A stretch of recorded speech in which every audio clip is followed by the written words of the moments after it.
Xenoblade Chronicles X was originally released in 2015, and it slowly became my #1 favorite game of all time.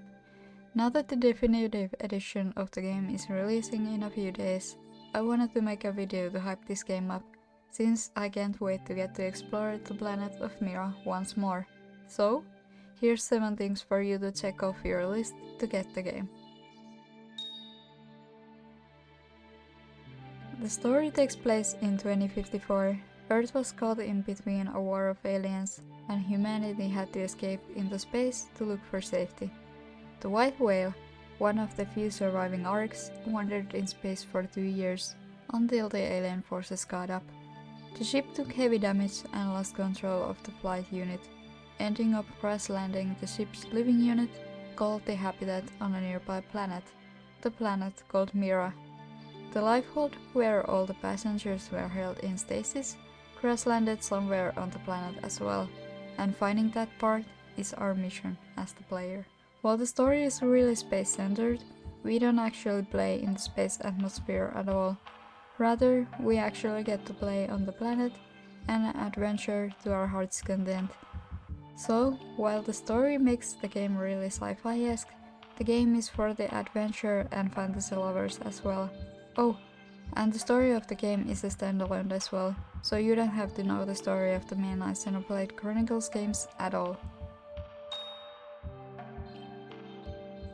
Xenoblade Chronicles has a really MMO-esque style in itself, and character creation isn't an exception in this game either. While some do argue that this part of the game ruins the game for them, I would argue the other way around. Character creation in itself is a fun portion of RPG games in general, so making your own character in a game this big feels really fresh, and this way you can really live the story and other aspects of the game yourself, through your own character. It's a make your story type of a thing. And the character creation is really versatile in this game as well. You can be anything you want, from a grumpy old person to a peppy young one as well. So, if you're someone that likes to play MMOs or other type of RPG games that have character creation, this game is for you.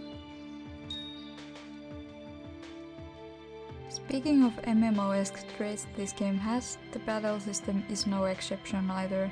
While you traverse through the planet and adventure to your heart's content, you level up your class and you learn skills of the class you picked. All the classes come with a specific melee and ranged weapon. The skills are called arts in the Xenoblade Chronicles universe, and in this game as well. Arts are used in battle the way you would use skills in regular MMOs. To be fair, I haven't played much MMOs these days, but I guess they're still pretty much the same. The arts have cooldowns and you pretty much can spam them according to the cooldown count. And don't worry about picking your class too much. You can always change your class in any point of the game.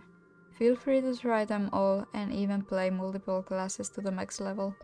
During the endgame you can go back to the first class and pretty much mix up the weapon combos as well, so I'd recommend you to try all the classes because of this as well.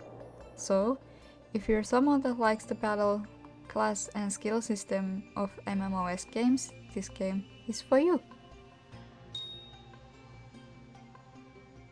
Have you ever played a Gundam game before? If you have, good for you for finding one. I feel like there are too few games that feature Gundam-like robots or anything of the sort. Skells really do give off the vibe of a Gundam robot. You can drive them, fly with them, and battle with them. They're handy in all aspects. While I don't want to go into details of how they came to be, this game seems to have even more skills than the original game did. You may still need to gather up materials to make the skills you want, but I promise you it's not as grindy as it sounds like.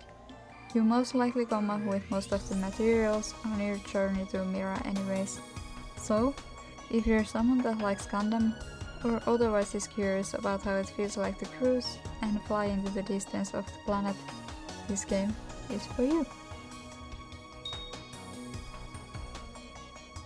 While I wish they would have worked on a better multiplayer for this game, it seems like it's the same as it was in the original game. When you start your gameplay session, you're gonna join a squad that consists of a maximum number of 32 players. Your mission in a squad is to complete tasks that either require you to find specific materials or fight specific enemies. While you can't interact with others in this squad, you can still join your friend's squad and complete the tasks together to farm for specific items and other rewards. While you can't literally be with your friends in the squads, you can do 4-player co-op missions together to achieve some nice rewards. At specified times there might even be some tough bosses you can try to beat with your friends to achieve even greater rewards. So, if you're someone that likes to play with your friends or maybe even some randoms, this game is for you. I wish I could have used the game's music in this video, but for copyright reasons decided not to.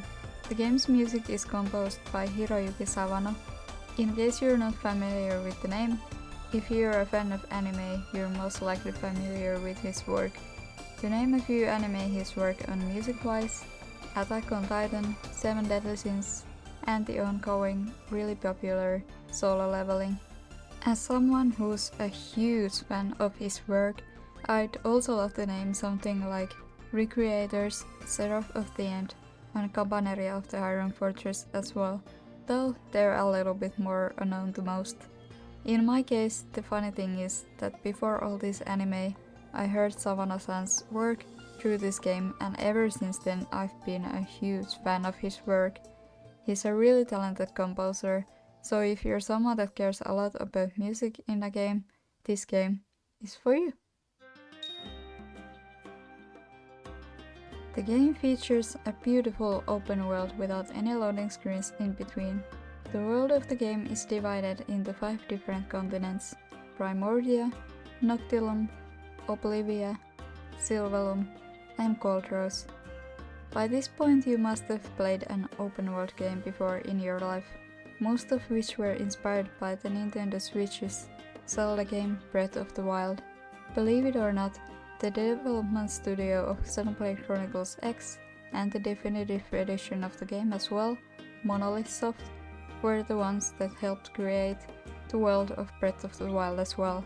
So, technically speaking, Xenoblade Chronicles X could have been the inspiration of many games had it been released on the Nintendo Switch instead of the sadly unsuccessful Wii U. So, in case you're a fan of open world games, this game is for you.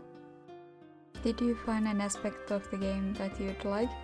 I really hope so, since the game deserves all the love it can possibly get. While I did come across 7 reasons for this video, there are many more reasons for you to play the game. All the overworld characters, for example. But for now, I'm gonna leave you to consider on getting this game for yourself or for your loved ones. Bye for now!